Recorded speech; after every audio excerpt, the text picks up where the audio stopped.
It's time for the Maximum PC No BS podcast, episode 232 for the week of September 17th, 2014. On today's jam-packed episode, we have a bunch of topics, which include Nvidia's recently unveiled GTX 980, Haswell E, which Gordon reviewed a little while ago, Microsoft purchasing Minecraft for $2.5 billion with a Dr. Evil pinky thing to the lips. Right. I don't know what you call that. Impending news of Windows 9 coming out, possibly at the end of the month. Apparently, yeah. And then we got some hands-on time with a 5K monitor that sort of everybody's talking about on the internet. So all that and more is coming up right now.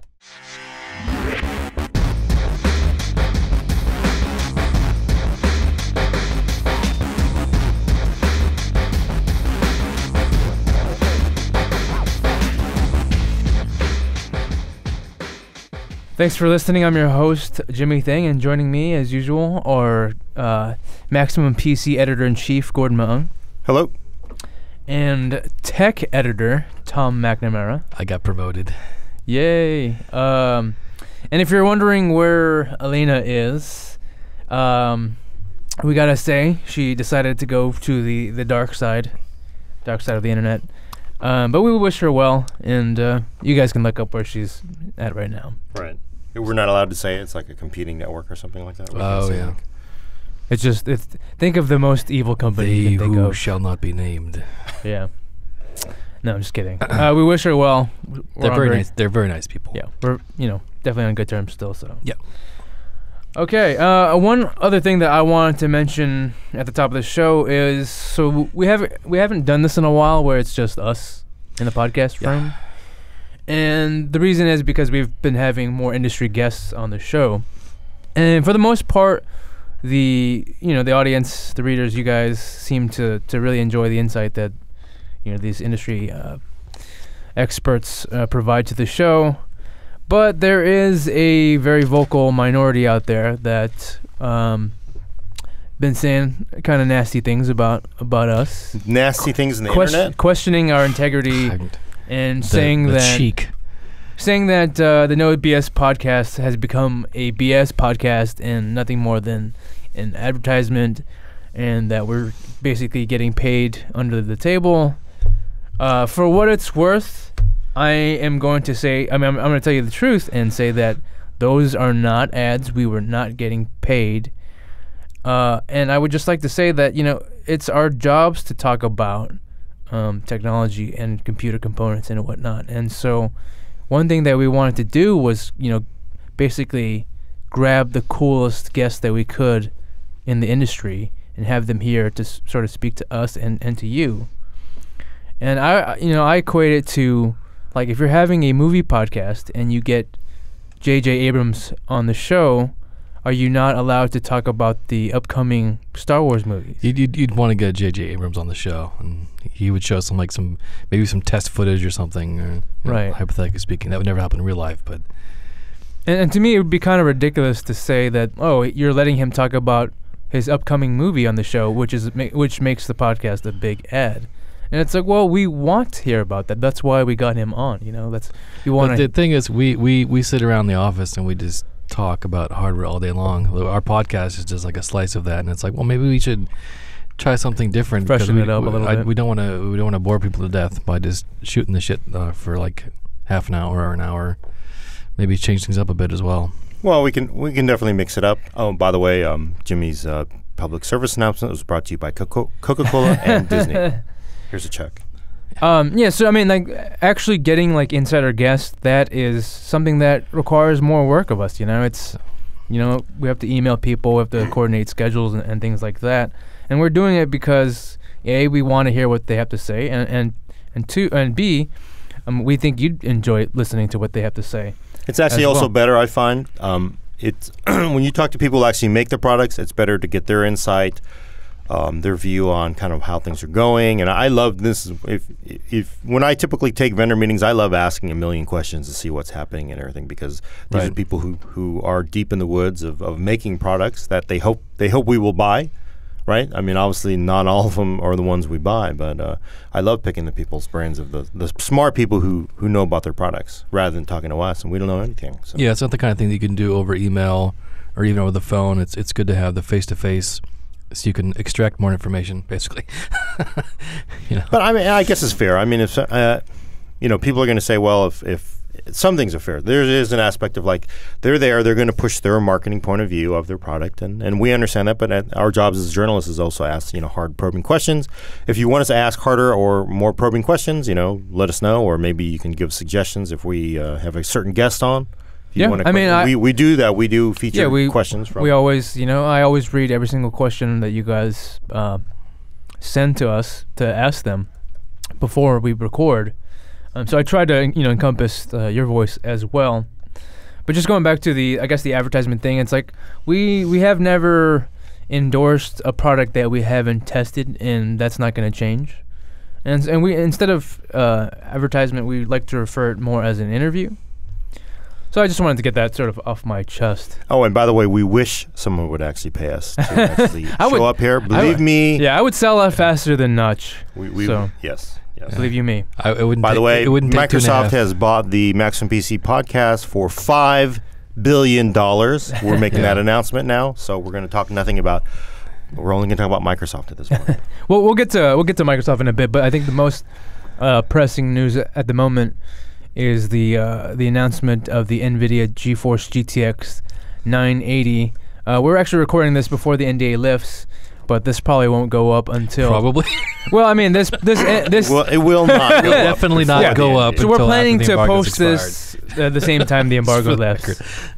So, Tom, you went to an Nvidia event recently to check out the new cards. Yeah, they had this press junket where they were showing off the new technology for the high-end Maxwell, and I say high-end because they've already technically released Maxwell a few months ago in the form of the GTX 750 and 750 Ti, and those are, I think, on the GM 107 platform. I probably should look this up before. While the GTX 980 right here is GM 204, and our buddy over here, GTX 780 Ti, is GK 110. This is the older one. You can see. Let me get this up with the camera. You can see that the cooler. Here, maybe you can hold this for me, Jimmy. You can see that the coolers are both cards, or hold both cards. You can see that the coolers are like Vanna White now. Right. The coolers are pretty much physically identical, but then when you flip the card over, you can see that here on the back side. You can grab one of them. You can see that this has a back plate, and there's a little raised section along here. I'm not 100% sure what that's for yet, but I know you can unscrew a little thing here and take this panel off this section, and that allows you to put them in SLI formations. Otherwise, with this panel on there, you can't actually do that. So, yes, I think the only other card to actually have this back plate here is, I want to say, the Titan Z. I think I might have a back plate. I know that with the regular video cards, this is the first reference card that I've seen from Nvidia that had a backplate pre-installed. This is the kind of thing that you usually have to get from a third party like EVGA or MSI or Asus. So another thing you might have noticed is that this guy uses 2 6-pin connectors. Yeah, I think it's the same with the Titan. Or sorry, the 780. Yeah, the 780 Ti uses uses a 6 and an 8, and that's because this guy has a TDP of about 165 watts, whereas that one is, I think, 250.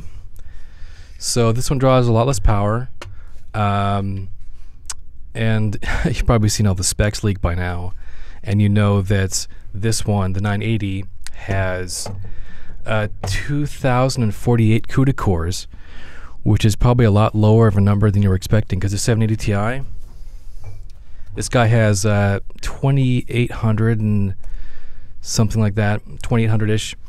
But what NVIDIA has been telling us is that each CUDA core in Maxwell performs about 40% faster than the Kepler CUDA cores.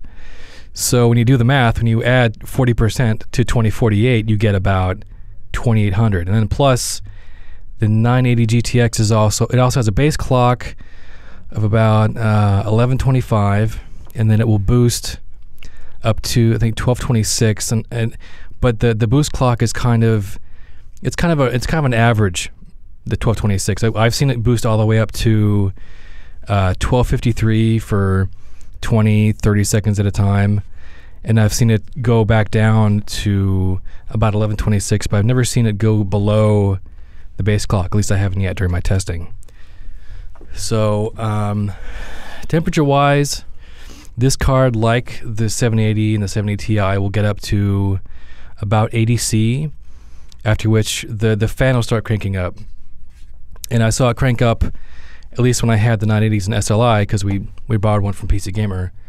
I saw it get up to 84, so Gordon theorized that when it's an SLI, it'll go beyond this 80 C barrier and actually go up a few more degrees to compensate for the extra heat that the primary card up top is going to be sucking in from the lower card in SLI. How much VRAM does it have? This is a 4 gigabyte card, and apparently the 970, which we don't have yet, is also a 4 gigabyte card.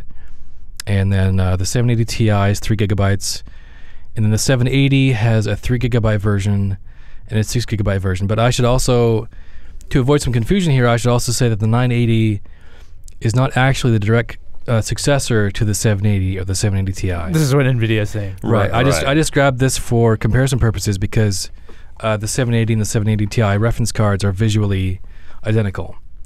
The 980 is supposed to be a successor to the 680, which came out May 2012. Now, isn't that a little silly? Because that would be like Intel saying, well, Haswell is actually a successor to Sandy Bridge. You should be comparing. It's 20% faster, 20 to 30% faster than the previous partner places.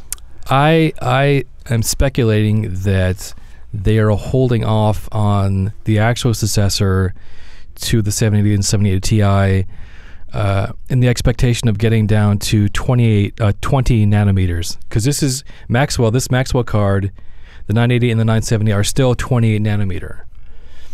So I think that there were some issues with production, I guess, that were out of their hands. We haven't really talked to them much about that. But there were some unexpected difficulties. I think everybody, AMD and Nvidia at this point, if you asked them a year ago if they were going to be on 20 nanometer already, they probably would have said yes. But this is on 28. And so I'm thinking sometime next year they will go down to 20 nanometer and then use that to launch like the 1080 or whatever they decide to call the successor to the 780 and the 780 Ti. I think maybe possibly another reason why they're saying this is a successor to the 680 as opposed to the 780 is it's more similar in price, because the 680 came out at $500, and from what Nvidia told us, this card, the 980 is coming out at $550, which is relatively close. Right. Whereas the 780 came out at $650. The 480, 580, and 680 all debuted at $500, and then AMD, when they released their 290X, they put it out at $550, and so I think that kind of opened the door for Nvidia to bump their usual price up from $500 to $550. So I think they started it with the 7, because the 780 came out before the 290X. Yeah, the 780 launched at $650, I think. Well, right. Officially, I think it was $649.99, but we always round up. And then the 780 Ti launched, I think, $700. So the 780 and the 780 Ti were priced as higher tier cards. Although the 780, I remember when the Ti came out, by then the 780 had dropped down to about $500. Right. So which is why the 780 Ti launched at only $50 higher than the 780 launched at. So the 780 Ti was a replacement for the 780, but they just pushed it down a little bit, and now they're saying the 980 is a replacement for the 680 because it's the same price as the 680. And okay. But we should flow chart that for people that you don't understand. It gets better because the 980 also performs faster than the 780 and the 780 Ti, despite not being advertised as their successor. It's definitely faster than the 680, a lot faster. The 680 doesn't even compete with it anymore. Is it on? Well, I mean, are we talking about like 10% faster than a Ti, or pretty much, just a little bit more performance than a Ti, but a lot less heat and a lot less money. Yes. And a lot less power. Yeah. Although, I'm noticing that interesting. You look at the back, let's show in the video, but the 980 has 3 display ports, one HDMI and one DVI, whereas the Ti sort of had the normal dual DVI, 2 of them, dual DVIs, plus a display port and HDMI, right? So I guess we're kind of moving away from DVI. Did they mention whether the new 980 had DisplayPort 1.3 or HDMI 2.0? I'm sure that's unlikely, but did they talk about that at all? Actually, I don't recall. There was like 2 solid days, like 7 hours straight of presentation. I'm sure it's in my notes somewhere. Sure. I'm going to assume that means there's no HDMI 2.0. I will double check that for the actual write up. But right now here in the podcast, I'd have to say most likely. I doubt it, because if they actually had DisplayPort 1.3, which of course is impossible since they just sort of finalized it.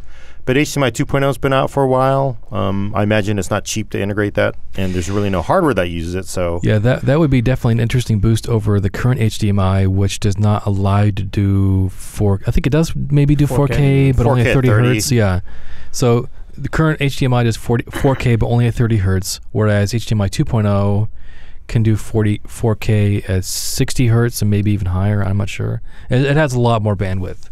It can push a lot more pixels than regular HDMI. Right. So that'd be cool to have. So if I'm going out, I got $550, and I could buy anything, right? You're looking at 780. You're probably still looking at 780s out there. You're still looking at 290X, maybe even some 290 parts. You get a 780 Ti for $590. Wow, for $590. So what card would you buy, Tom? If you were going out, you wanted the high-end card. Obviously, Titan and 295X2 is richer than most people's Well, it seems like there's no blood, reason to get the 780 Ti over this, because it's slightly more expensive and weaker. I would not get the 780 or the 780 Ti. They're a little bit slower now, and also the 980 has a larger frame buffer, with the exception of the 780 SKU that has 6 gigabytes. Right. Yeah, I imagine but the 780 with 6 gigabytes also costs $800. Its price point is not competitive. So you go back to the 980 at 4 gigabytes for $550. And I think for the level of performance that it's producing compared to the other cards in that price range, I would say it's your best bet. I wouldn't abandon your 290X if you already own one, or your 290, or your 780, or your 780 Ti. You never want to ditch something that's so close for something marginally faster. If you have a 680.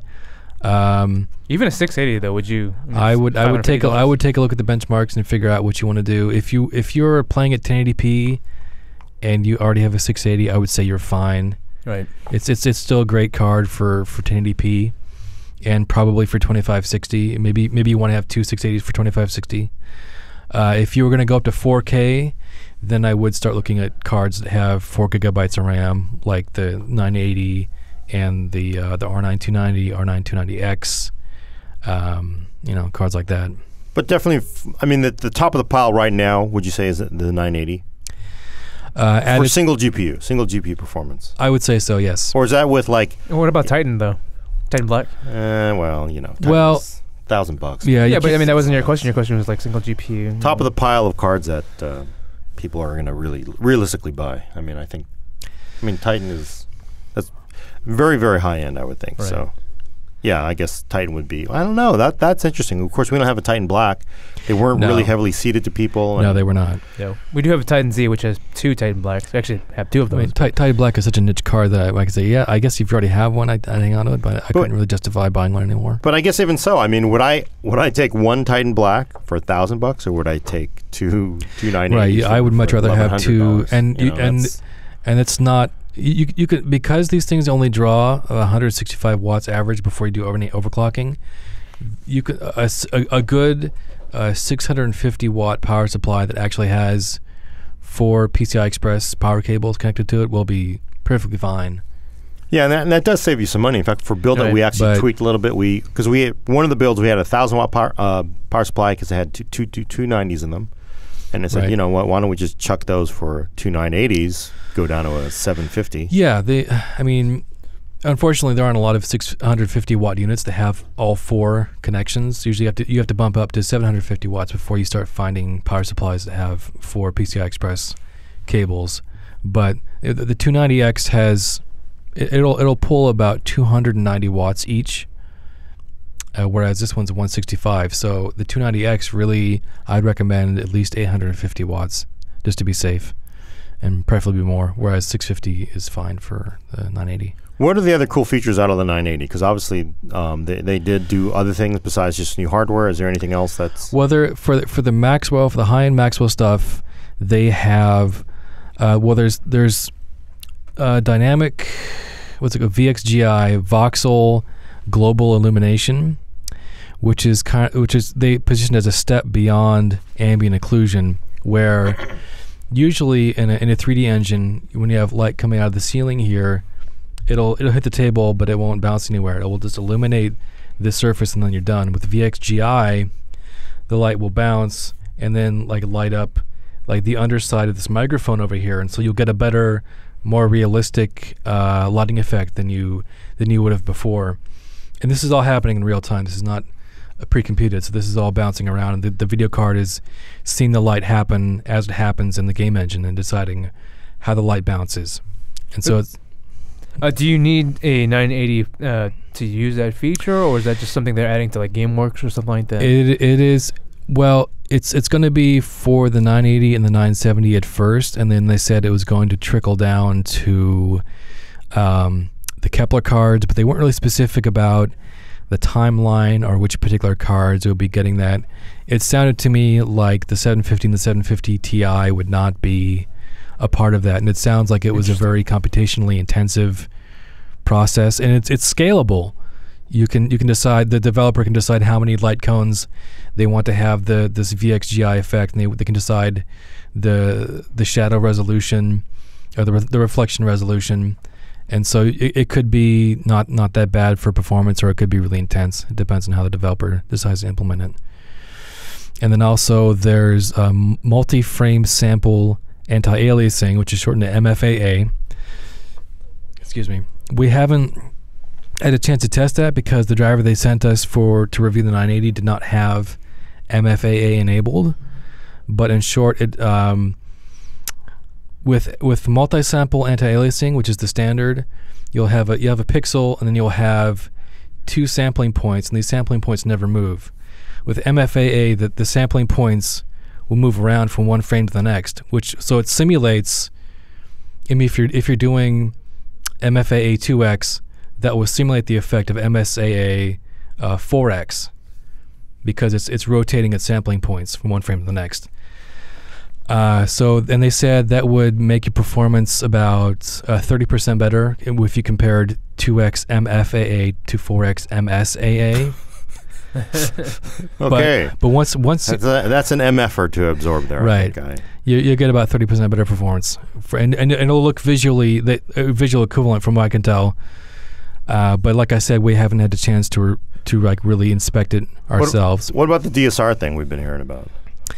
Well, that's dynamic super resolution is a form of downscaling or downsampling. There's differences between the two, but I can't remember which one it was.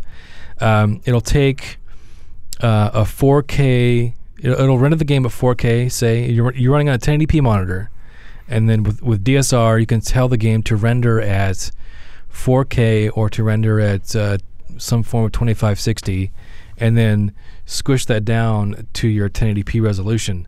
But it's not just downsampling or downscaling, because they're also adding a 13 tap Gaussian filter, which adds a tiny bit of blur along the edges of objects in the scene to make it better than just regular downscaling or the regular super sample anti-aliasing, basically. So basically, the elevator speeches, you sort of get the advantage of a 4K texture pack in a game, but right. Playing on your shitty 1080. You don't actually need panel, a 4K right? monitor. Yeah, you get essentially super sample anti-aliasing with a post-process filter added on top of that to add a little polish right at the end. Little Instagram effect. Yeah, and the post-process filter is designed to be really light, like only 1/10 3% performance hit. And that is in hardware. So that is something we are not going to see enabled in a 780 or 780 Ti, right? That's well, not at first. They might be able to enable it later.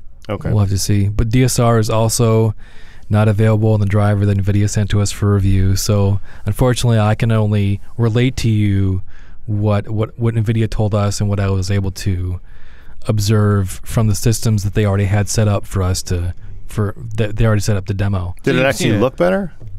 Yeah, it looked much better than just native 1080 super sample anti-aliasing, Okay. and also better than 1080p 4MSA, 4X MSA. Did they have them like a side by side or anything like that? Like here's the native 1080. Yeah, they had there was a desk where they had one monitor running 4K and then the monitor running DSR, and you could tell the difference. There was a lot of what they call scintillation. There was a lot of grass foliage. The demo was Dark Souls 2, and the character was just standing looking at the scene, and there was all this grass around him. The grass was kind of flowing in the wind, and you could see the edges of the grass there was edge crawl, whereas over on the side with DSR, everything looked pretty smooth. So, and of course, a lot of NVIDIA news, but I guess there also was, and AMD did have something. We didn't talk about it, but the 285 card sort of quietly launched. And we talked about it last time. Did we talk about it last time? Yeah, you were on A little vacation. bit. Oh, okay. Yeah, Forget yeah. it. Never mind. You should listen to the podcast, Gordon. I don't want to make it seem like we're getting paid by NVIDIA, man. Well, there's also some I'm going to other. go get into my green car right now. If we get paid by both Nvidia and AMD, does it sort of That'd be cancel it awesome. out? Does it cancel it out? Well, if we're just total sellouts, we get paid by everybody to endorse. We'll endorse chicken and beef. I think there's also been a $50 price drop in the base price of the 290X. Like Right. of the reference model. They cut that by $50, probably in response to the 980. Yeah, so I wonder what's AMD going to do? 550 is pretty damn good for a card that's faster than the 290X. You don't need a Faster than massive power 780 Ti. supply. It's quiet. It's 780 Ti. And then, of course, 970 is insanely low pricing. If How much we is are that? correct, it is, 330. what, 330? Yeah, 330 for 970. Yeah, right now as we record this podcast, the numbers that we've heard were 329 and possibly 300 for just the reference version of the card. Right. But when I was talking to NVIDIA last week, I was under the impression that they would not be issuing a reference version of the 970 into the retail channel. But the 970, the performance will be 80% of, I'm guessing 80% of a 980. It's hard to say. There's a much larger gap of the number of CUDA cores this time. Yeah. It's like a 20% gap between the two cards. Okay. And it's unclear how much of a difference that's going to make because they're maintaining the same memory bus width. They're still both 256-bit cards. Still have a 4 gigabyte frame buffer with each card. But it was just the CUDA cores that really got shot down from 2048 to 1664, I believe. Unless you're doing a lot of tasks that involve CUDA, though, seems like a pretty good deal on paper. Well, the CUDA cores are, the number of them is usually a measure of the overall performance of the system. There is some stuff that specifically relies on CUDA technology. But then there's also stuff that just uses the horsepower of the CUDA core to render a scene. There's two different. It's kind of confusing, but you can just refer to them as shaders, generally speaking, because AMD has those as well. There's I think 2,880 of them in the 290X, but they don't call them shaders. AMD calls them stream processors, Right. and then NVIDIA calls theirs CUDA cores. So. Cool. Let's move on to a different part that was also released recently. Gordon, you had some time to play with Haswell E. Can you start to talk about that? Right. Actually, it's old news, obviously, because we ran a review on the website when was that? 3 weeks ago? A couple weeks ago. Yeah, a couple weeks ago. It feels like forever, but it's probably only about 3 weeks ago. Haswell E is here finally. And, of course, we've talked about it multiple times. It's the big boy version of Haswell, new socket, LGA 2011 V3, DDR4. So I'm going to just summarize it this way. 3 of them, top end, 8 cores. The mid-range, the $600 CPU, 6 cores. And the real steal, and of course there's a lot of speculation about this a couple months ago, but the bottom end part that replaces the 4820, that sort of $350 CPU is the new 5820K. it gives you finally from Intel a 6-core CPU for under $400, which is a incredible steal for Wait, Intel. how much is it? It's 380 basically. The 3820 and the 4820 were all quad core. They were all quad parts. They were a little cheaper, 350-ish, and actually, but at the end, everybody was just selling those so cheap. I mean, you could have gotten a 3820. They were going for like 270, 280 on those Micro Center walk-ins. So it was a steal, but that was a quad core part. This is giving you a 6-core chip for, under $400. But the flip side is that aren't they doing something different with the PCI Express? Yes. As we know, Intel is the biggest clock blocker in the world, as we like to say. So Intel going, hey, the $600 one gives you all 40 PCIe 3 lanes that you get in the 8-core $1,000 CPU. But because this is such a good deal, we are going to only give you 28 PCIe lanes. So they have physically snipped off those other lanes. You can never re-enable them, of course, because they're done at the factory. You can't turn them back on. And it's going to make some people go, "Oh man, why you got to clock block me, right?" But at the same time, you're still getting 6 cores. So the real dilemma with Haswell E, which we're going to be addressing in the next issue, is 5820K, $380 versus a 4790K, Devil's Canyon. 4 cores, 16 PCIe 3.0 versus 6 cores, 28 lanes of PCIe.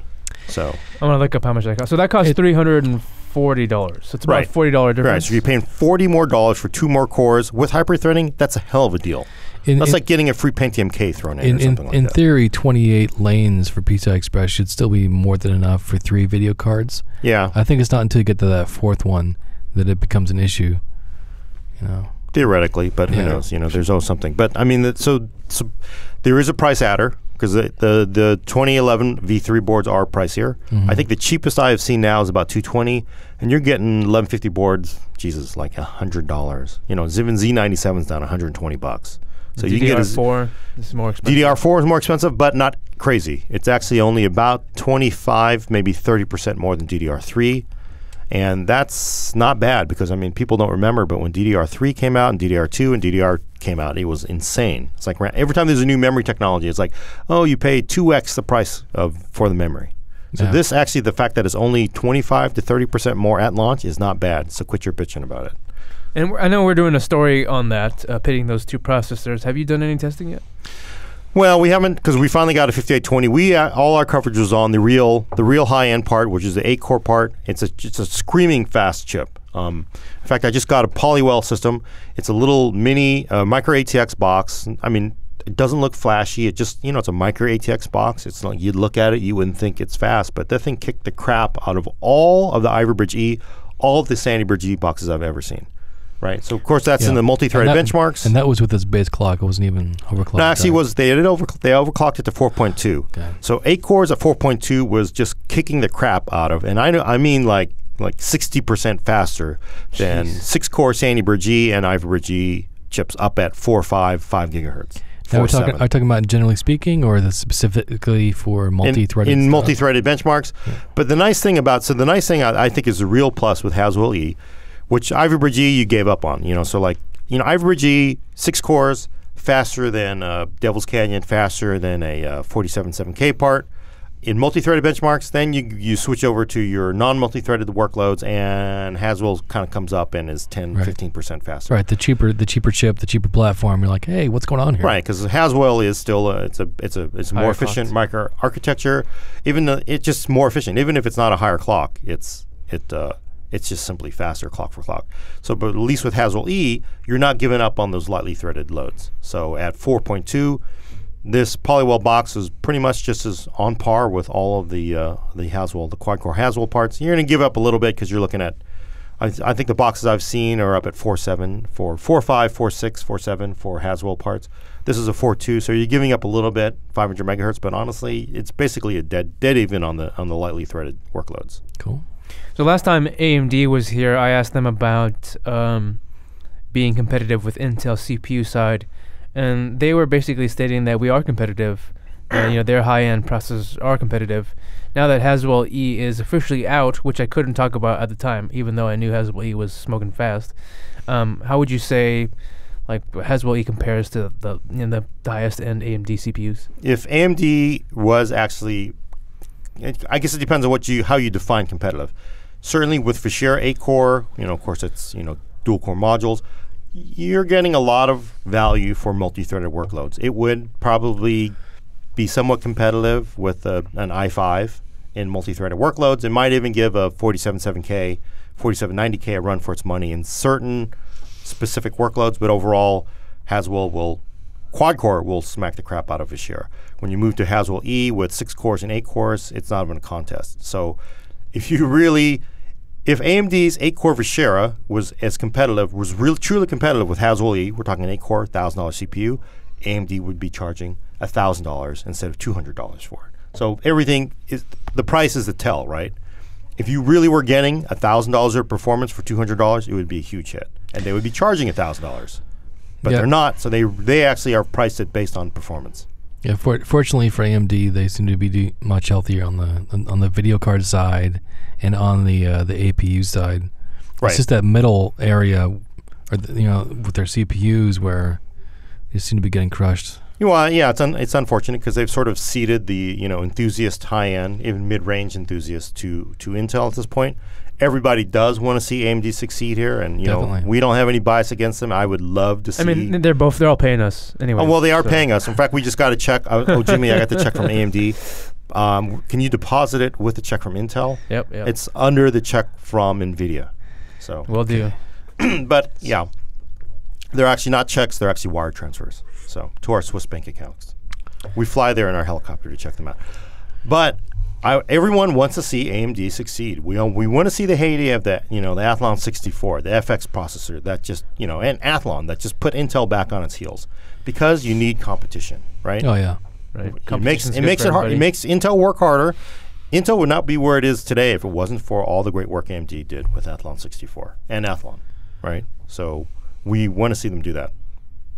And to be fair to AMD, they just sent us, I think, Vishera 2, right? So there's the sequel. Right, but it's really a more power efficient version, which is, hey, that's great, but we want to see, performance we want to see performance on par with Intel parts.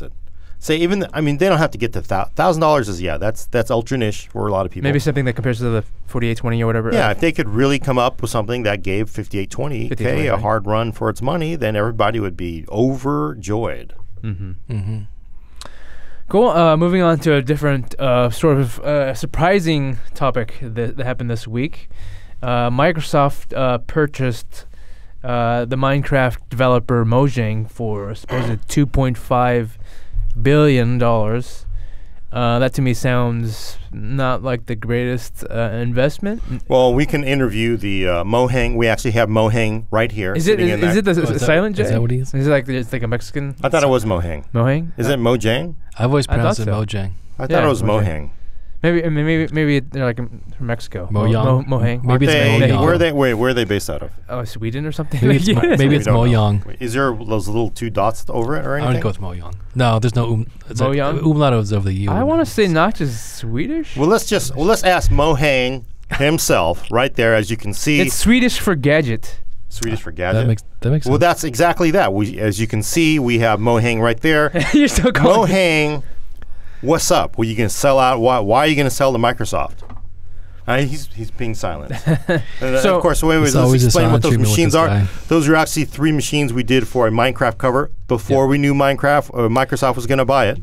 There is a awesome Gigabyte Bricks. This is a legit computer right here. It's a Bricks Pro, an i5 Bricks Pro with a 4570. That is an entire computer. I forget 4570R. Yeah, it's got you see the inputs in the back for power and USB and awesome. These were and then we Ethernet, have HDMI. These boxes were painted by Smooth Creations. I don't know if you have a chance, go check out their website. There's a creeper in the front. Their paint jobs are spectacular. They've done a number of our Dream machines, and they cannot be touched for custom paint jobs.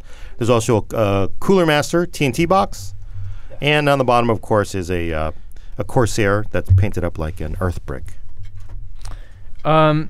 So what do you guys think about the purchase? I mean, I can understand why Microsoft would want them. I don't understand. $2.5 billion. Does anybody understand it? I don't. I'm confused. How could this possibly make them money?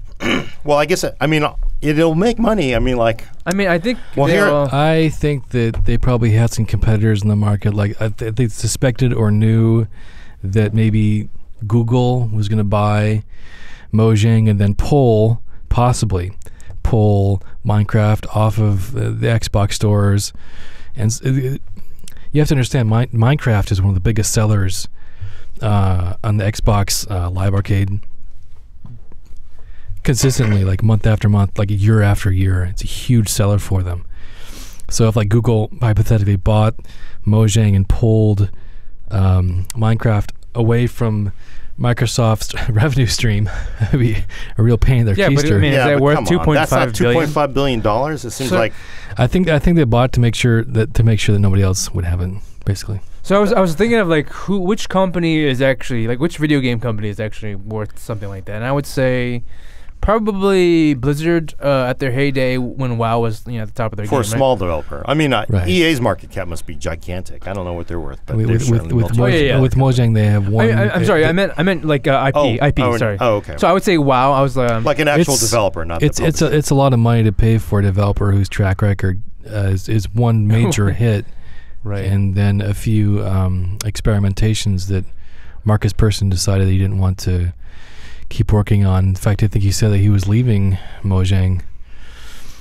So yeah, he did an open letter on his website. Where he said basically, this is a lot. I wasn't really Zeppelin. Where I am now wasn't really something that I intended to do when I started out. I like to just mess around with code, and I didn't intend for this to be an enormous hit that kind of took over my life.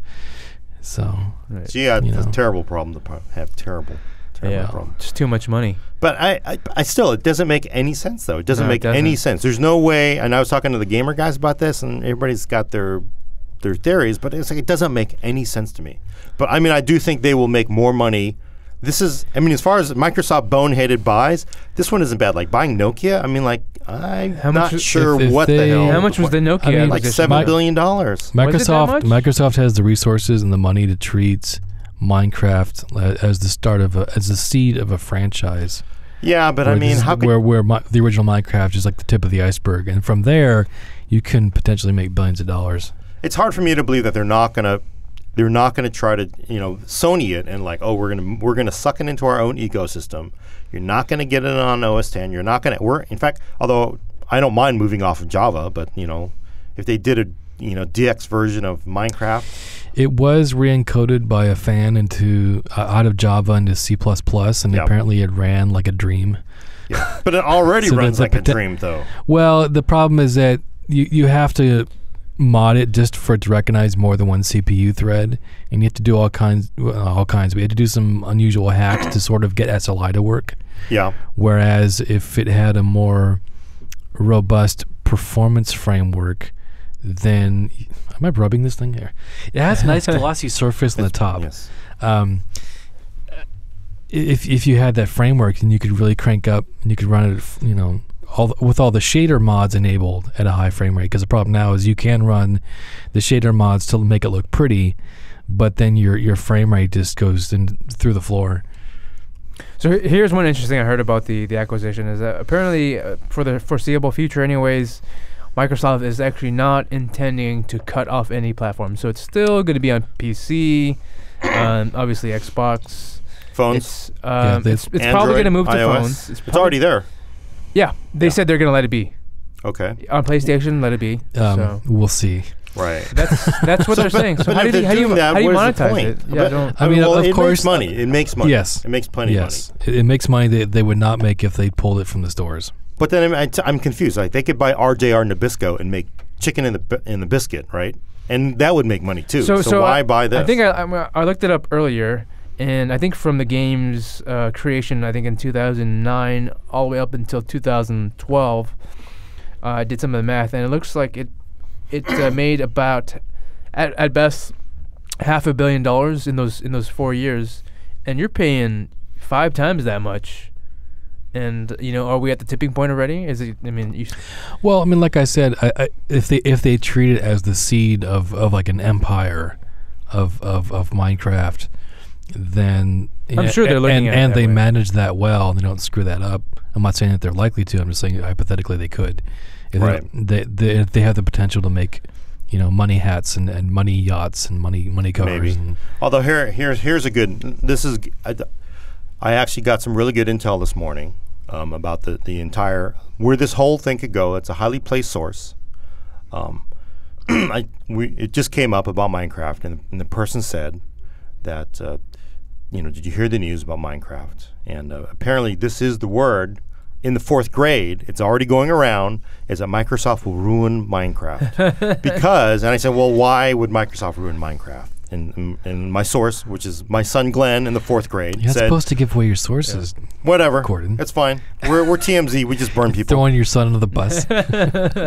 He's just saying that, apparently the word around the campfire is Microsoft's going to make it look realistic, so that will ruin Minecraft. It won't look all blocky. That's what they're saying in the 4th grade. They're going to give it the Gears of War treatment. I'm just, Gears of Minecraft. it's interesting, though. I mean, that's like, okay, that word is going around the 4th grade. It's like, I mean, here we're tech journalists, and we're like, we don't understand this. And then in the 4th grade, which is like, that's the demo for Minecraft, and they're like, whoa, this. They're not receiving it well so far. So Microsoft does have to be careful not to ruin it, because the 4th grade is an important demo. I mean, how do you even monetize it? Like, you have to move to like a DLC model, right? Because Well, there's you- no you- subscription fee. You would start putting out sequels and maybe DLC, and you would maybe license Minecraft, the cartoon show, Minecraft True. There's going to be a Minecraft movie. yeah, Minecraft the And believe movie. me, there's Minecraft toys that And, sell yeah, for merchandising. Right, merchandising. crazy amounts of Ask markup. ask George Lucas about merchandising.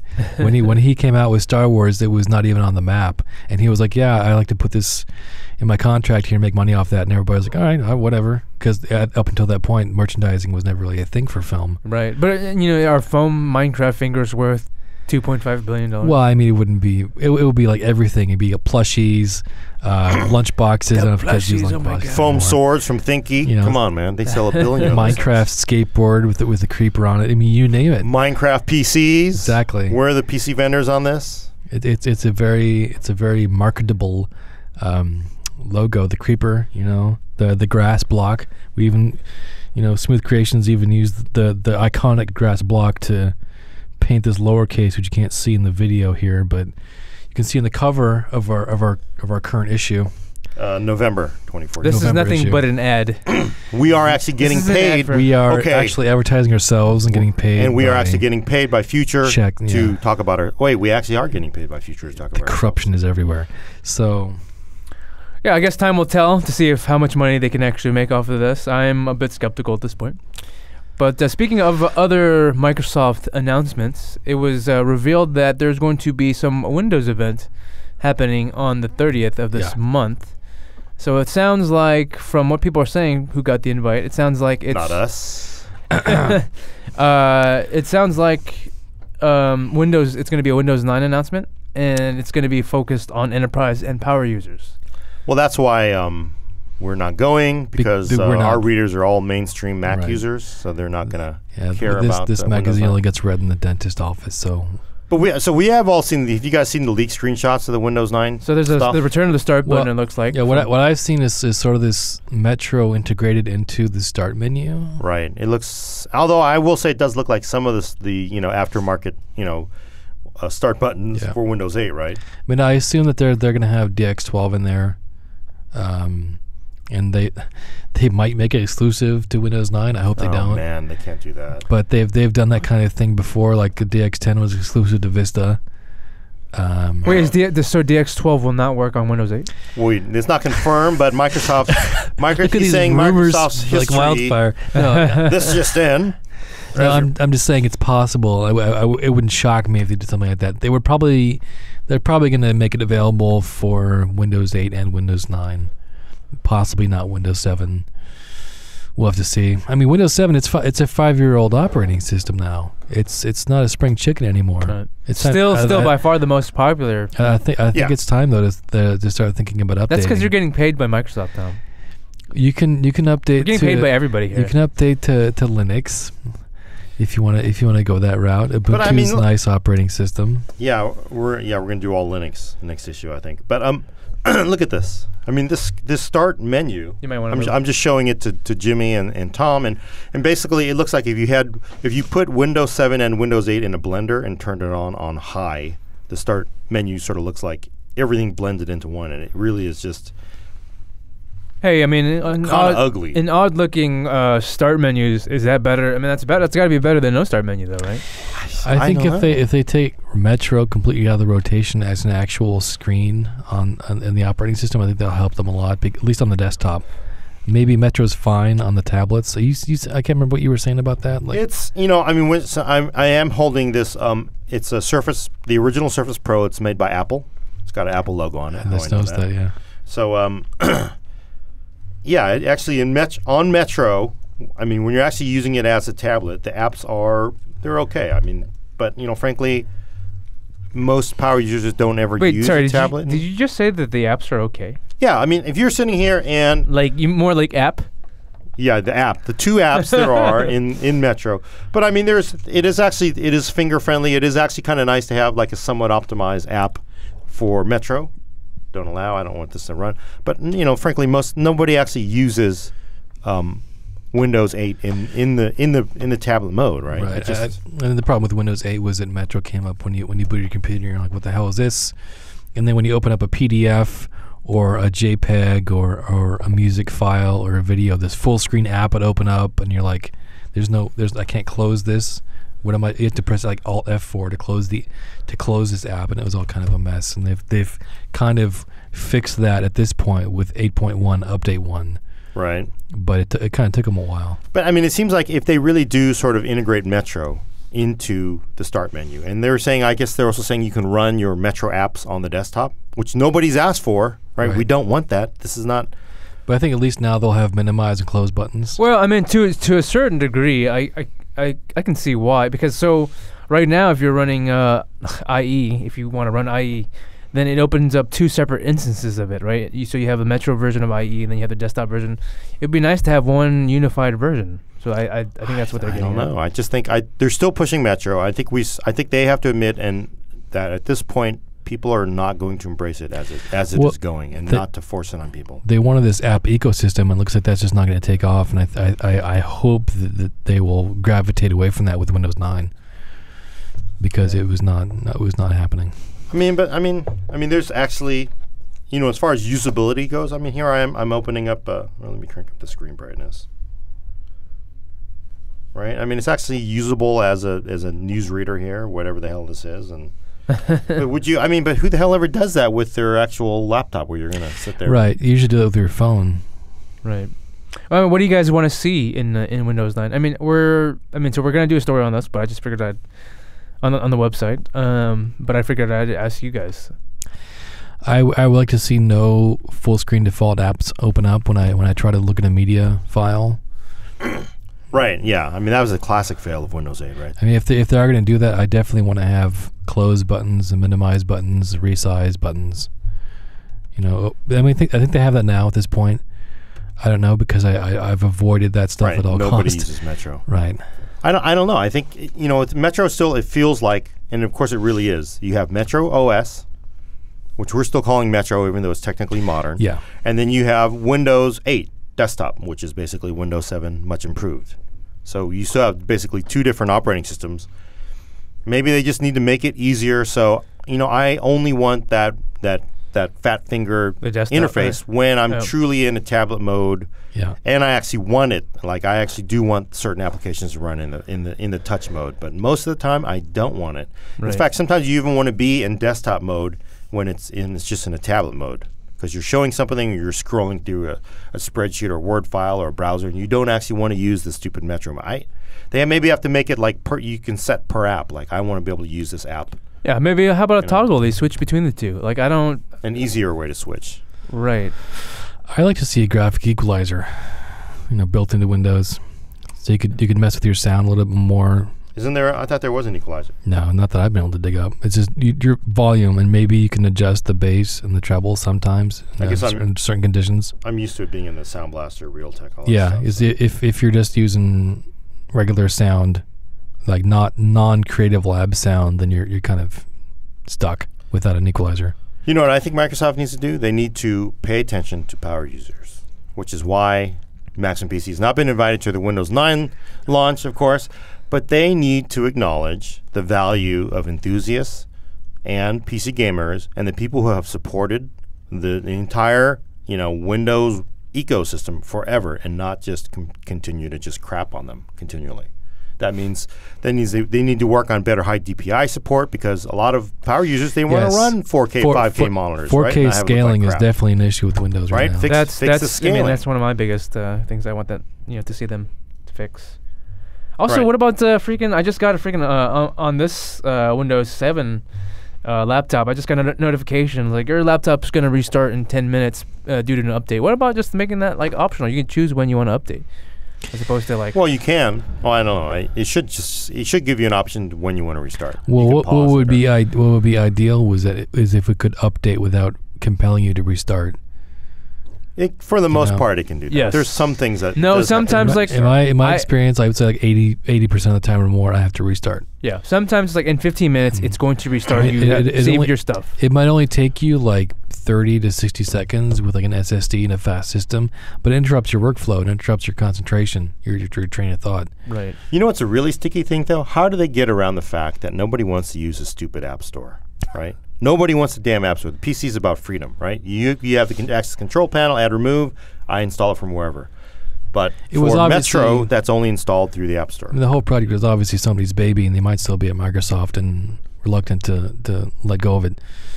So. And have you ever, my God, have you gone in? We should look. I have not looked in the Windows Metro App Store in a while. But man, and they put a lot of work into figuring out the Metro/modern interface.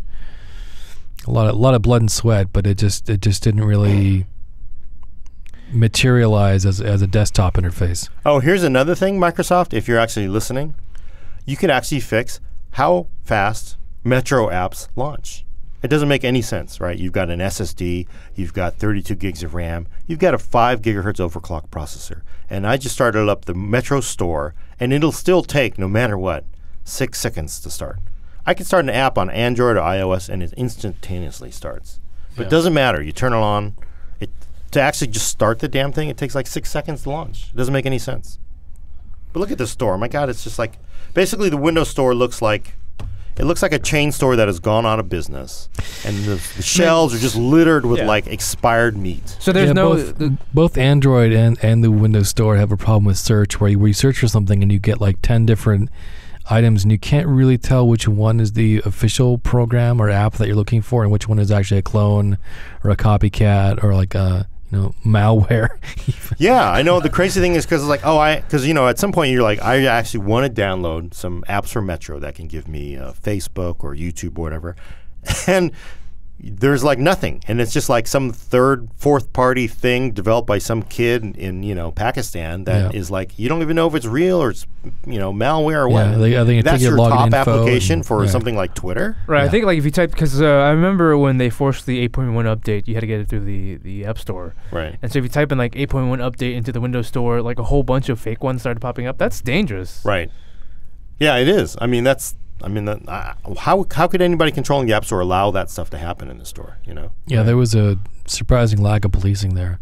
Right. Considering the size of the App Store, which is not very large. Right. It shouldn't have been that difficult. But I mean, you can understand. I would imagine there's probably pressure. It's like, look, they've just crossed 1 billion downloads on Android. Yeah, they just crossed 900 million apps in the iOS store. You need to have as many apps in here. It's like, dude, this is like malware. This is actually a virus that we're selling in the store. Okay, get 5 of those and sell them. I remember seeing an app that says this app does nothing, and you pay like $1, and you literally get nothing.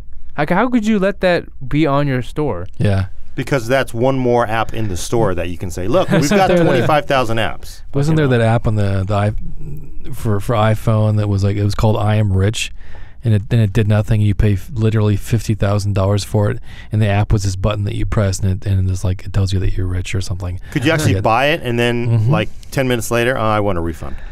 I don't know, but they took the app off the store. I'm just wondering. I think only a small handful of people actually bought it. The developers probably like, oh no, I got another 50,000. But people were actually buying it with the full knowledge that they were getting pretty much nothing in return. What for I would do is $50,000. I would have an I Am Rich app, a similar knockoff, like the Angry Birds knockoff or whatever, and then sell it for like $40,000. Well, what's interesting to me is that there were some people out there who had $50,000 limits on their credit cards or their debit cards, where they could just go ahead and buy that. It's like it must be nice having a credit limit that high. Speaking of price, how much do you think Windows 8 is going to be the standard, like $100, give or take? Yeah. I mean, it would be crazy, ballsy of them to make it free. Do you think they could ever? Well, there will be a free version. We're doing that with Windows 8, the Bing version, right? But that's only for OEMs. I actually think they should do. I mean, I am sure there's a lot of resistance for revenue, but you know what? Give that away to enthusiasts for $10, so you could buy Windows 8 with whatever the ads or Bing integrated or whatever. Right.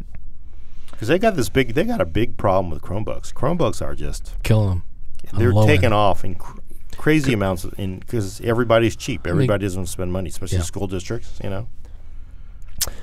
Yeah, I mean, time will tell. Hopefully, we'll be able to do something with the press conference. Maybe we'll do a live stream if they reaction. stream it. Yeah, if they stream it.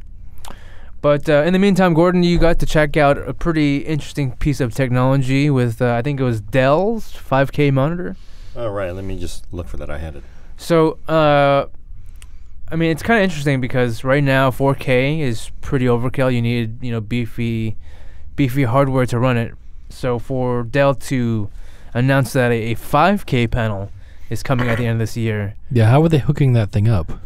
So like multiple display ports, I believe. Yeah, right? multiple display ports. So it's the actual Dell Ultra Sharp UP2715K. Oh, it rolls right off the tongue. Yeah, it does. But it's basically Ultra Sharp 5K. It's a 5K panel. And for people who think, man, 1K more than 4K, that ain't shit. It's actually 70% more pixels at least, right? So the resolution is 5120 by 2880. So what? It's 3820, 3840 by 2160. That's the 4K panel. Right. This is 5120 by 2880. And you said that was like 70 to 80% more pixels or right, something? 70. I don't understand why. Dell they said 70%, so I use theirs, but I looked at it as like, isn't that 75%? You got to go out the official number. So 70% more pixels than a 4K panel. That's more pixels than you can push out of a single DisplayPort 1.2. So you need to actually run two DisplayPort 1.2 connectors to your video card in order just to drive this panel. And this, of course, was done with the early 4K panels. Remember, a lot of the people were doing dual HDMIs because you couldn't actually drive 60 hertz for 4K with a single HDMI 1.4, so they actually used two HDMI 1.4s. And then, of course, when they finally got DisplayPort to work with it, you can actually drive a 4K with a single DisplayPort 1.2, right? Right. So who is this for? So this is it is aimed at professionals, medical people, scientists, scientific applications. It's a $2,500 panel, 27 inches, and I think the PPI is like 318 or something. It's basically the highest PPI panel out there. But $2,500 really doesn't seem that bad. No, because like a year ago they were asking like $3,500 for the 4K panels. Right. Although those were 32 inches, is only 27. But still, I mean that is actually not as expensive as I thought it would have been. I'm actually kind of surprised that's 27 inches for that resolution. For the density, I think there must be some requirement in medical, scientific, where we want huge pixel density in a panel, and it's actually basically it's Retina. It's actually it's better than Retina. So they got to work in the names of the monitors. Though every monitor manufacturer is like that. It's just a stream of numbers and letters. Yeah. Well, that's the beauty of Apple marketing, right? Yeah. Instead of, hey, this is a UXGA Plus monitor. What is they that? call it the Apple Cinema display, and that sounds cool. Well, but not even that, but they say it's Retina. What does that mean? Oh, it certainly sounds better than UXGA Plus or whatever. Remember, it's XGA Plus. XGA. I don't know what that means. Nobody knows what that means. I think there was one time I looked up the definition of Retina, and while there's no real formal go ahead. formal way to define it, I guess what they're pitching it as, it's basically a resolution in which your eye cannot distinguish any higher. I know. It's so scientific. I mean, that I instead of these other subjective things like actual resolution or PPI. It's a term that is tied to what your eye can resolve the pixels. Oh, my eyes are different than your eyes. So is this screen less retina or more retina? I mean, that's not scientific at all in any way. It's a pure marketing silliness. But for the Dell 5K, what else do we need to know about it? Release date? Release date will be end of the year. It is incredible looking. Obviously, I think you were saying like they didn't even have any 5K video to. That's what I thought, but actually they did have some 5K. But it didn't look great because they actually encoded it with H.265, and they had some issues with it. But even with the what do you use to record 5K? 5K video? I don't know. So if you're, I'm sure it's a red or something like that, right? But there's probably one listener reading. He's probably wealthy as hell. He's wondering, should I get it? No, of course not. No, and here's a. Let's say let's say he has like notch money. Like if you have enough money to buy like quad 980 GTXs, you probably still wouldn't hit 60 FPS. Yeah, and the panel was actually running off Quadro K5000. So, and 2 display ports on it. So actually, I would imagine you could run 5K with the 7, with the 980, because it does have 2 display ports. I was wondering if it had DisplayPort 1.3, because DisplayPort 1.3 could actually do 5K on a single cable, because it has the bandwidth for it. Yep, I'll have to check my notes. What else do we need to know about it? It is apparently, it's like the early 4K panels. It's not a single piece of glass. They take 2, pieces of glass, and they're welded together so that you can get 5K resolution. Is it TN or IPS or? They didn't say, but at $2,500, it's unlikely to be a TN panel. And then also, since it's a professional grade monitor aimed at medical and scientific, they're not going to want a TN panel that the colors change because you've moved your head off a little bit. Wait. So you're saying that it is, or it won't be? It is unlikely. They didn't say what it is, but I can't believe it is actually a TN panal for $2,500. And it's sorry. Did you say it's 60 hertz? I believe so. It looked like it was 60 hertz to me running when I saw it, but I imagine Dell has realized from their fiasco of that 30 hertz 4K panel that no one wants a 30 hertz 4K panel. So, yeah. Cool. All right, let's move on to some reader questions.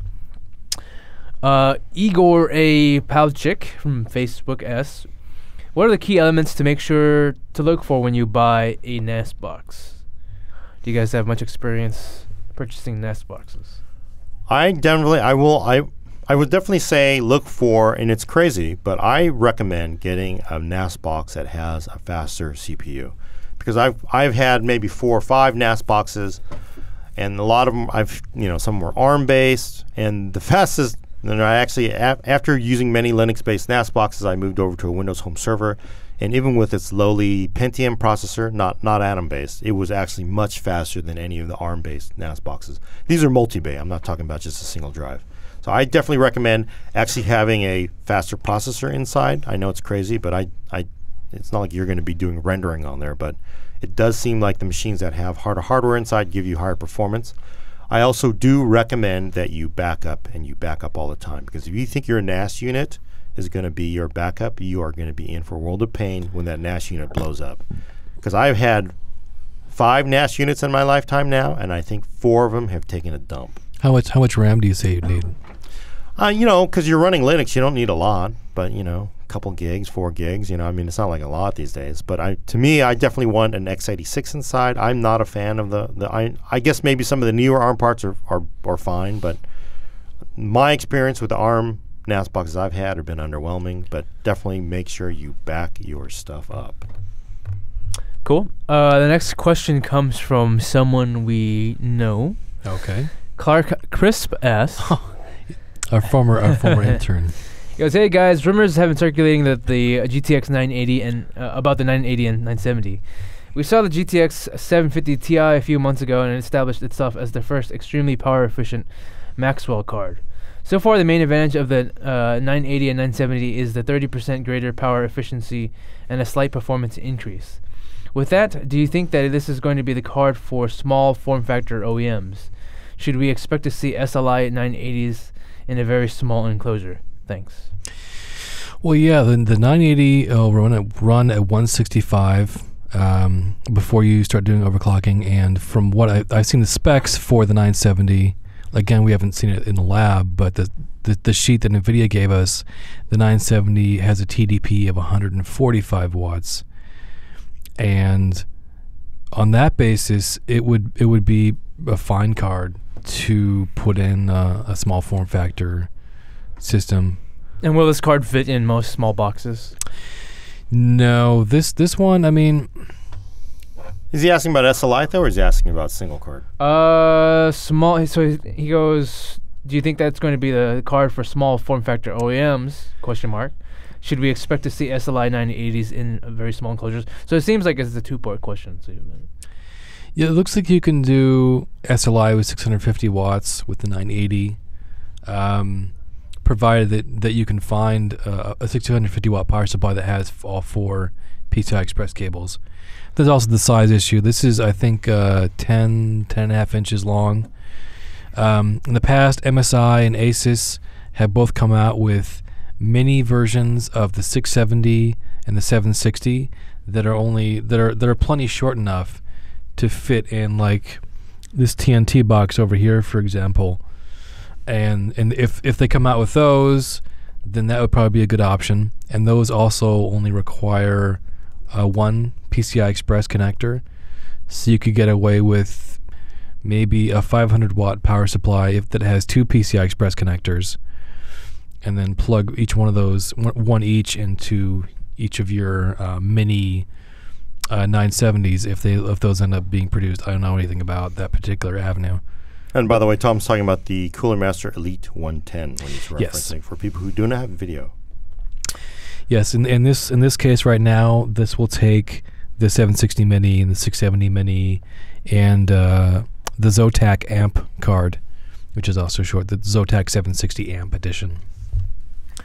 next question comes from Aaron Strainer. I have a Kraken X60 on an i7-3820 along with 2 660 Ti's while gaming. My computer crashes. To fix this, I crank the fans up on the Kraken and have no issue. I've cleaned the contact and reapplied thermal paste, but the issue still happens, but only when I play games. The system is about a year old and all the drivers and firmware and software is up to date. I'm running Windows 8.1, 16 gigabytes of RAM. I have a 512 gigabyte Samsung Pro SSD. I started having these problems after installing NZXT's CAM software. I have uninstalled it and did a registry sweep to clean it out. Where should I start looking? Well, it could be that the overclock is simply too high. It could be that the voltage regulators on the motherboard are getting pushed too hard for their rating, because not all motherboards, even at the workstation tier, not all motherboards are made equal. And you do sometimes often get a lot more out of your motherboard if you're paying, like, say, $400 for the Rampage Extreme rather than a relatively entry-level 2011 board that comes in at like $300 or maybe less. What you can also do is look at your airflow and make sure that the fans on the X60 are pushing heat out away from the radiator from below, or you have the radiator, then you have the fans, and the fans are pulling heat off of the radiator. The setup that you don't want is to have the fans blowing through the radiator into the case, because even though you have cool air outside, you end up building up a lot of hot air inside the case, which gets recirculated around the radiator. So that tends to harm your temperature profile overall. I also noticed that he didn't mention if he overclocked or not, and I would say that if he did overclock, maybe just run it at stock clocks. Yeah, you want to isolate to make sure it's not your overclock that is not the problem. Yeah, and then also make sure you have a good airflow in the intake. In front of your case, you want a nice big fan or 2 medium-sized fans, and you want to make sure that the grills or if the fan filters aren't clogged with dust or dust on the fans. You know, I mean, I'm sure you've already checked that, but just in general, speaking to the whole audience who's watching this video, you want to definitely check for dust on the fan blades, because that'll slow the fan down, make it not operate as well. And also in the back, you want at least one exhaust fan. You know. Yeah, what I like to add is I would definitely run stock speeds. If you don't have any problems at stock speeds, then then the problem is elsewhere. I mean, if you have the same problems even at stock speeds, then you clearly have another issue, which I would then think the next thing is, well, too much heat. run with the side of the case off. Yeah. If it runs fine with the side of the case off, Yeah. then you know it's probably a heat issue. If you're still having a problem with the side of the case off, then I would start thinking like, well, do I have bad memory possibly? I'm going to guess MemTest is still around. Check out the MemTest ISO you can download for free to test your memory. The other thing is your power supply may be underpowered. So if you're saying it only happens in games, you fire up both 60 Ti's and SLI, you're putting a heavier load on your power supply, it's finally taking a crap and that's causing it to crash. That's one possibility as well. That would be the cheapest fix. Or it's a low quality power supply that's not, Right. or it's a power supply that's like 5 or 6 years old and probably could be used replacement. He says anyway. his system is 1 year old. 1 year old. Okay, Right. that's not So it old, just okay. could be maybe the power supply is Yeah. under spec or He didn't mention his Yeah. power supply or case. right. If you take the side panel off and your temperatures suddenly plummet, then there's probably a problem with the system airflow.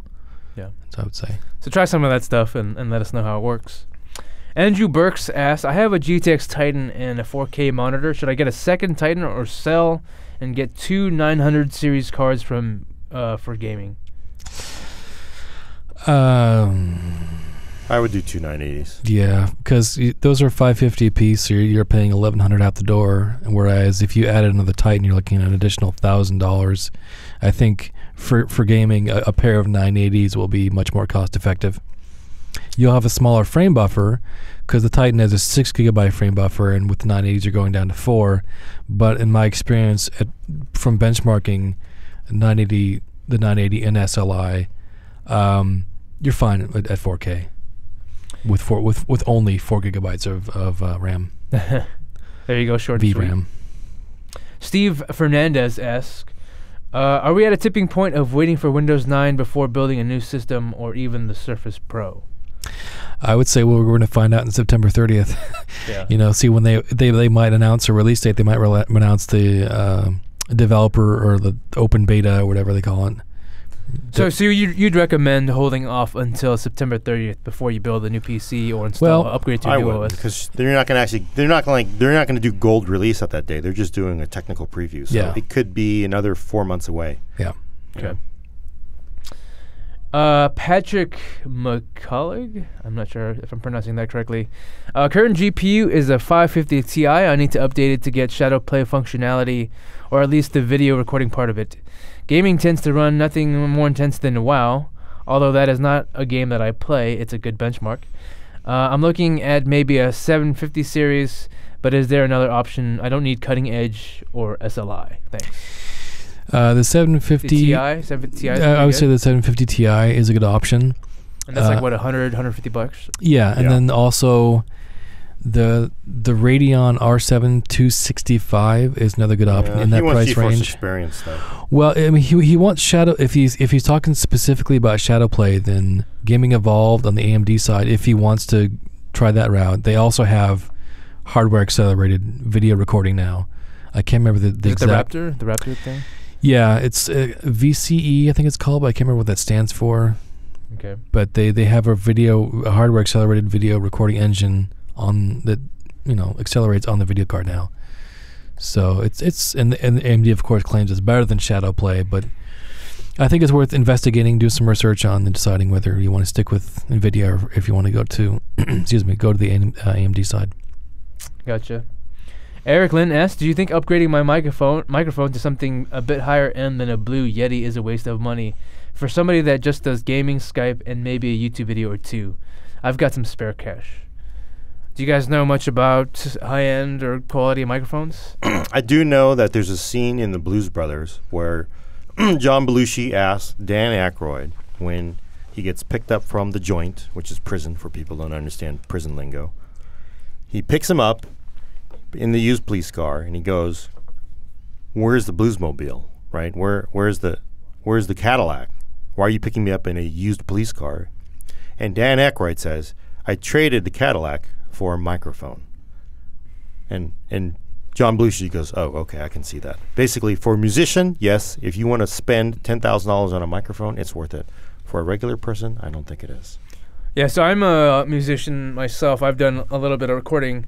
And I think, so let's see, I'm trying to look at this purpose. So for gaming, Skype, you definitely don't really need a nice microphone.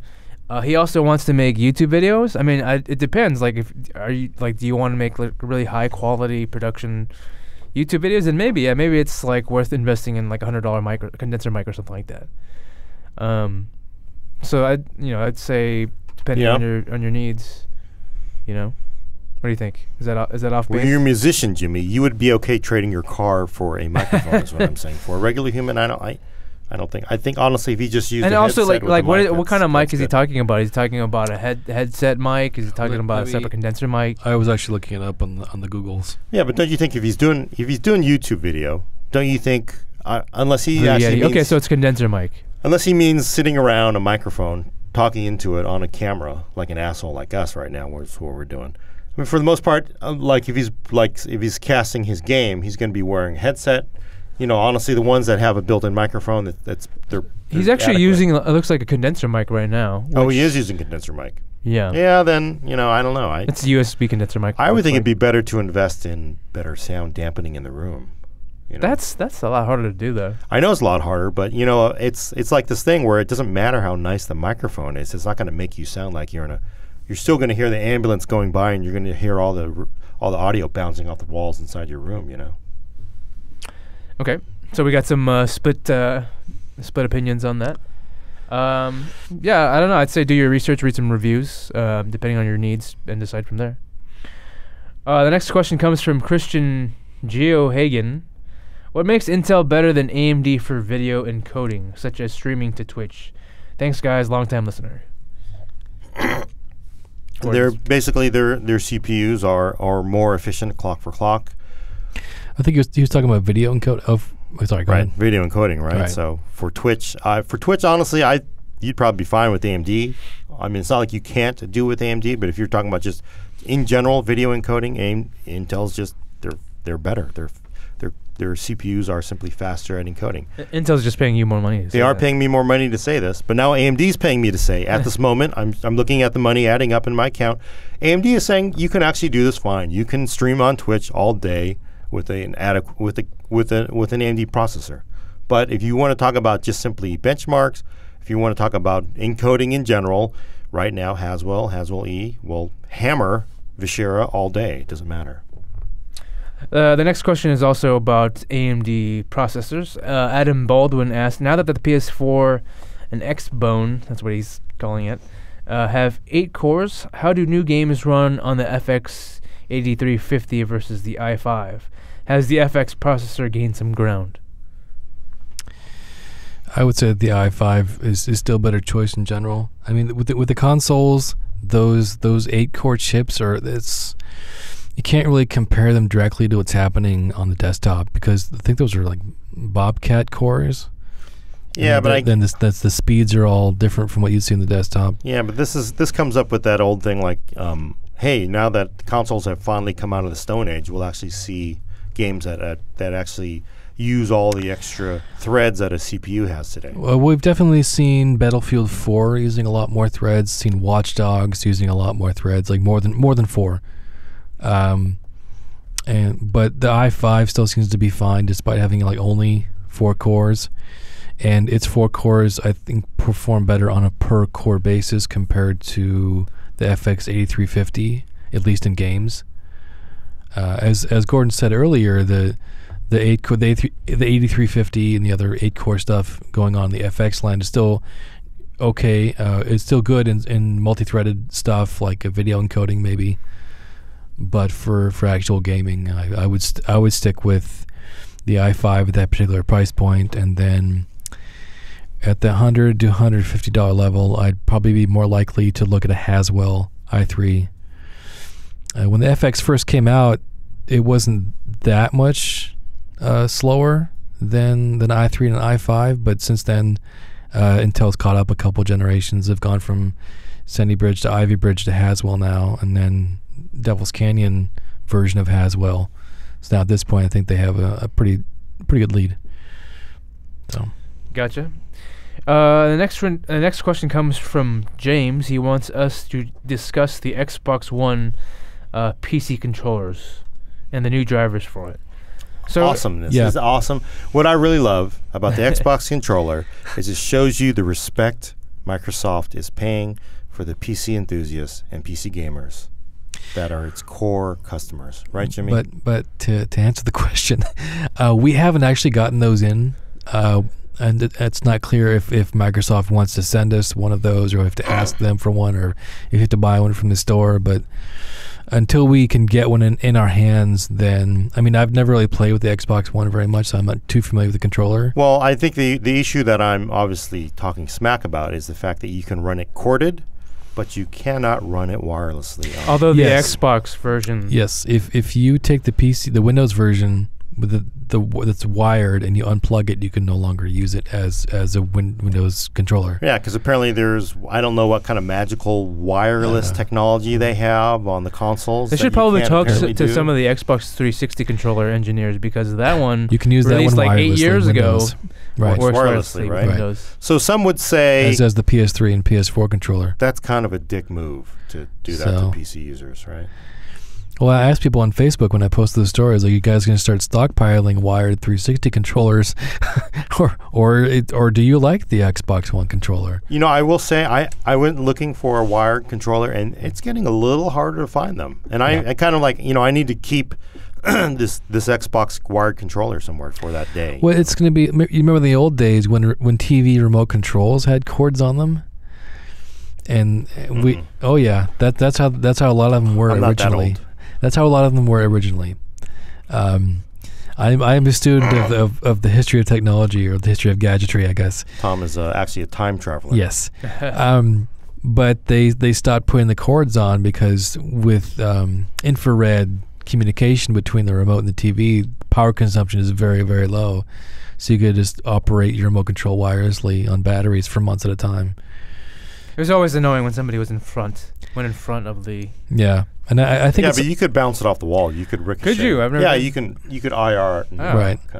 I think at some point game controllers will get to the point where you can operate them for weeks or maybe even months at a time without having to mess around with your batteries. I'm just saying, why not enable wireless mode for the PC? Yeah. I don't know. I guess they want to keep driving people to the Xbox One. It's too difficult of a problem to solve. Yes. Though they've done it before. If only they had some kind of wireless technology on the PC you could use. Right.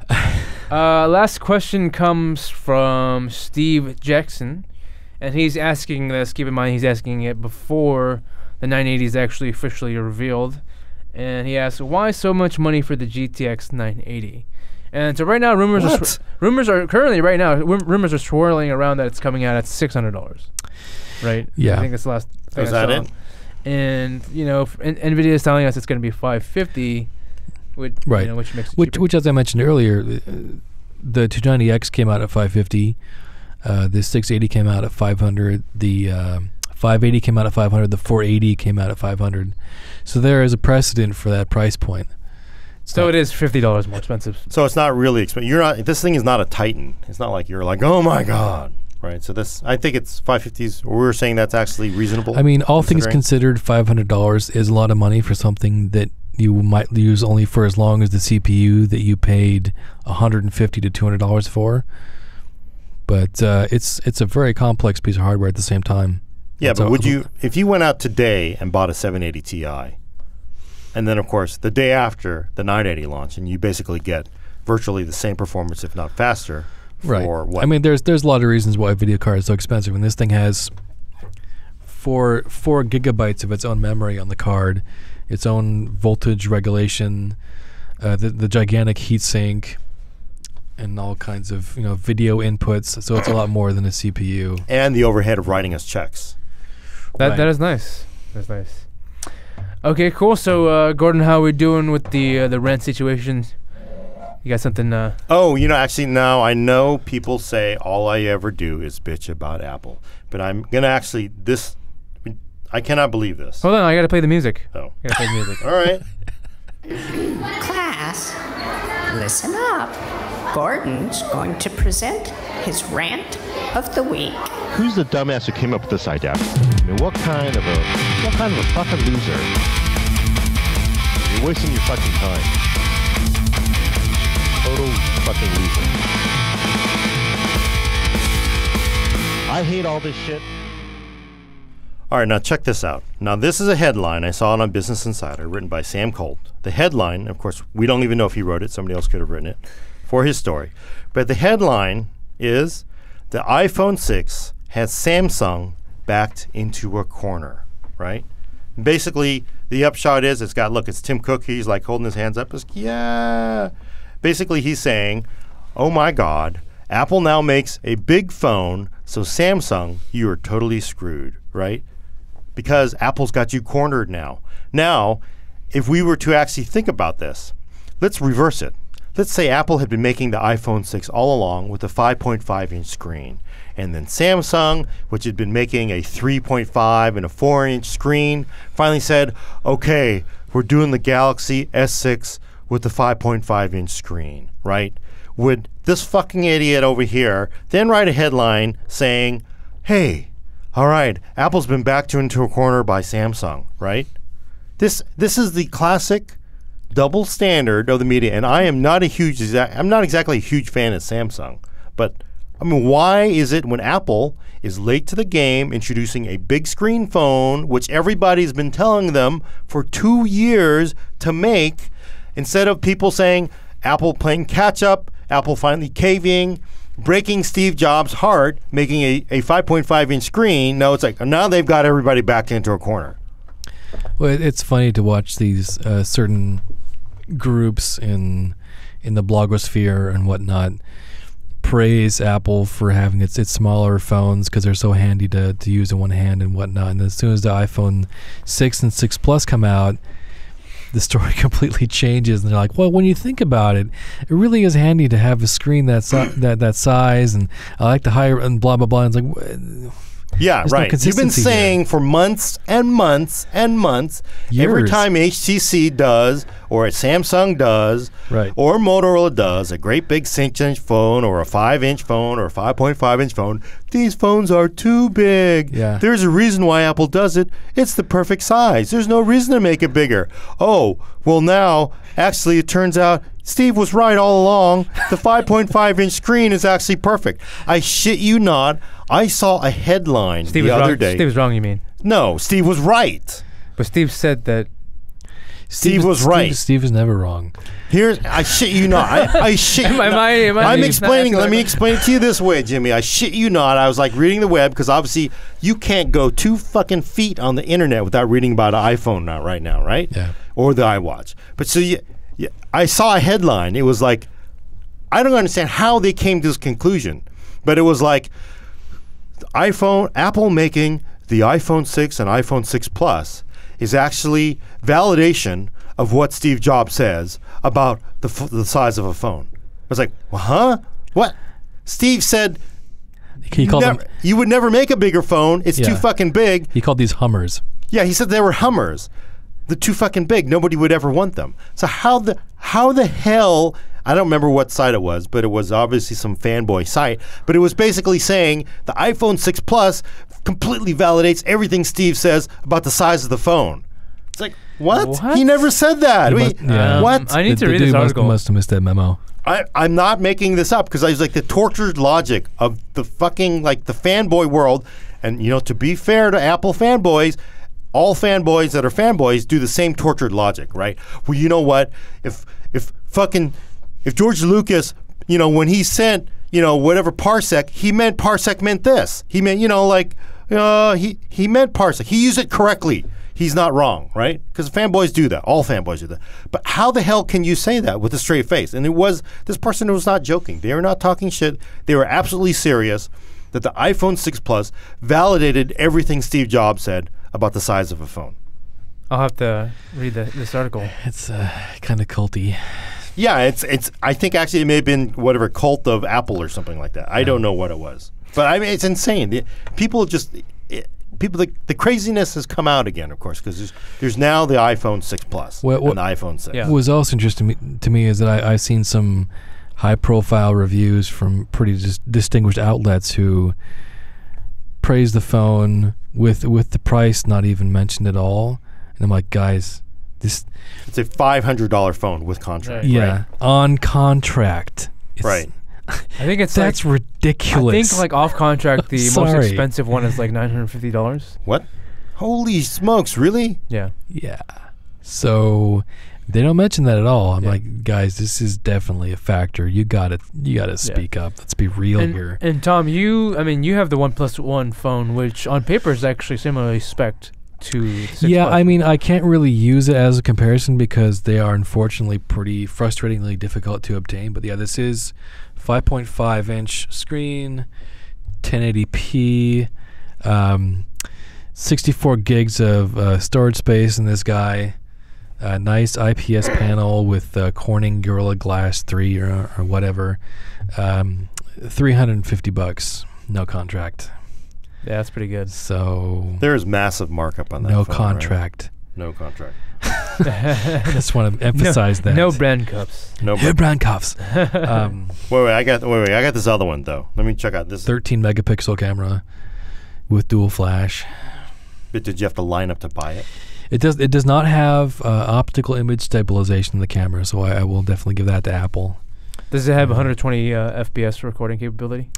At 720p, it does, and then at 1080p, it does 60 FPS. Then at 4K, it does, I think, 30 FPS. Oh, you can actually shoot 4K. That's crazy. Yep. Go ahead, Gordon. All right, so this is another one. This is actually another headline that caught my eye. This is from IDC. They're a well-respected analyst firm from out of the East Coast. But the headline is "A Future Fueled by Phablets: Worldwide Phablet Shipments to Surpass Portable PCs in 2014 and Tablets by 2015," according to IDC. Right? Basically, phablets will reach 175 million units worldwide in 2014, passing the 170 million portable PCs expected to ship during the same period. So, all I have to say is who fucking cares? What does that matter? What the hell does the popularity of phablets, which is a phone, have to do with fucking laptops, right?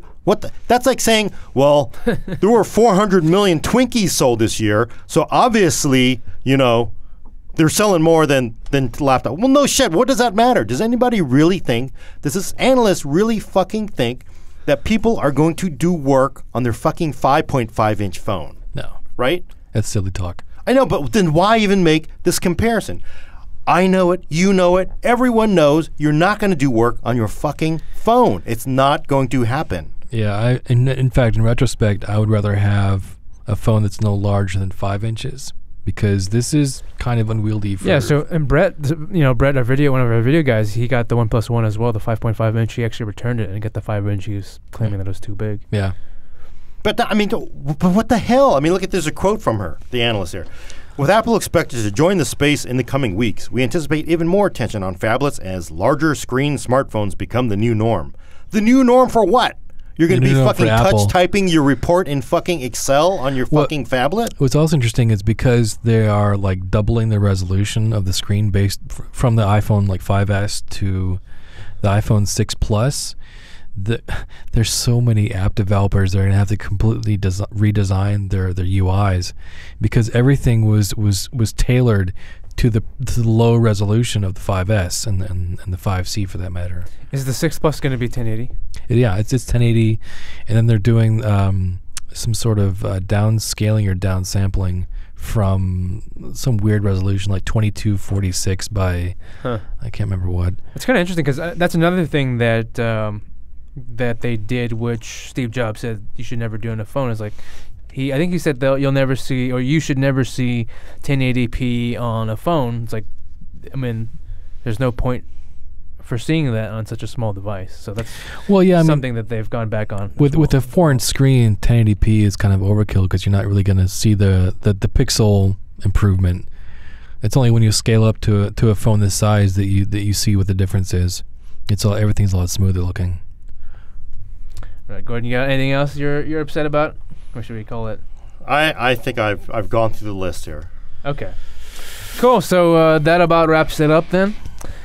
You can check us out online at www.maximumpc.com. You can follow us on Twitter, Facebook. If you want to be a part of the conversation, you can email us at maximumpcpodcast@gmail.com.